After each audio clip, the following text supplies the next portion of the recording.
and that was the last any of them ever saw of Oz, the Wonderful Wizard. Chapter 17. How the Balloon Was Launched. For 3 days Dorothy heard nothing from Oz. There were sad days for the little girl, although her friends were all quite happy and contented. The Scarecrow told them there were wonderful thoughts in his head, but he would not say what they were because he knew no one could understand them but himself. When the Tin Woodman walked about he felt his heart rattling around in his breast, and he told Dorothy he had discovered it to be a kinder and more tender heart than the one he had owned when he was made of flesh. The Lion declared he was afraid of nothing on earth, and would gladly face an army or a dozen of the fierce Kalidas. Thus each of the little party was satisfied except Dorothy, who longed more than ever to get back to Kansas. On the fourth day, to her great joy, Oz sent for her, and when she entered the throne room he greeted her pleasantly. "Sit down, my dear. I think I have found the way to get you out of this country." "And back to Kansas?" she asked eagerly. "Well, I'm not sure about Kansas," said Oz, "for I haven't the faintest notion which way it lies. But the first thing to do is to cross the desert, and then it should be easy to find your way home." "How can I cross the desert?" she inquired. "Well, I'll tell you what I think," said the little man. "You see, when I came to this country it was in a balloon. You also came through the air, being carried by a cyclone. So I believe the best way to get across the desert will be through the air. Now, it is quite beyond my powers to make a cyclone, but I've been thinking the matter over, and I believe I can make a balloon." "How?" asked Dorothy. "A balloon," said Oz, "is made of silk, which is coated with glue to keep the gas in it.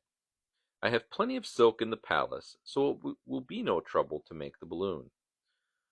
But in all this country there is no gas to fill the balloon with, to make it float." "If it won't float," remarked Dorothy, "it will be of no use to us."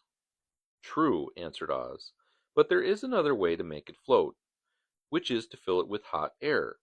Hot air isn't as good as gas, for if the air should get cold, the balloon would come down in the desert, and we should get lost." "We!" exclaimed the girl. "Are you going with me?" "Yes, of course," replied Oz. "I am tired of being such a humbug. If I should go out of this palace, my people would soon discover I am not a wizard, and then they would be vexed with me for having deceived them. So I have to stay shut up in these rooms all day, and it gets tiresome. I'd much rather go back to Kansas with you and be in a circus again." "I shall be glad to have your company," said Dorothy. "Thank you," he answered. "Now if you'll help me sew the silk together, we will begin to work on our balloon." So Dorothy took a needle and thread, and as fast as Oz cut the strips of silk into proper shape, the girl sewed them neatly together. First there was a strip of light green silk, then a strip of dark green, and then a strip of emerald green, for Oz had a fancy to make the balloon in different shades of the color about them. It took 3 days to sew all the strips together, but when it was finished they had a big bag of green silk more than 20 feet long.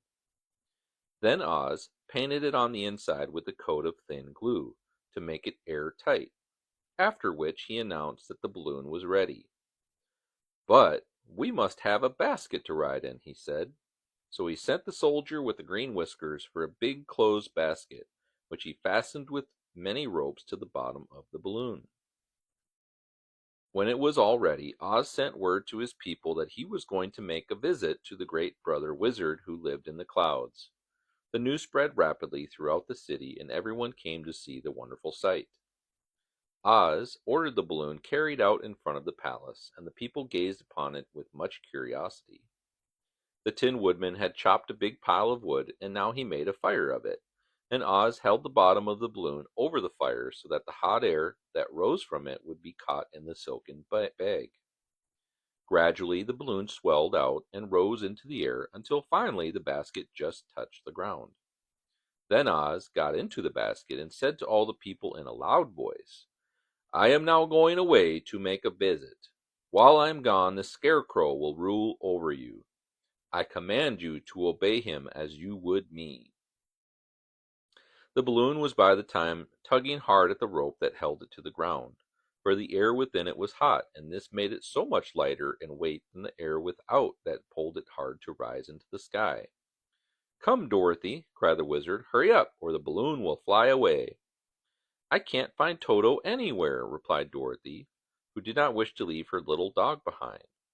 Toto had run into the crowd to bark at a kitten, and Dorothy at last found him.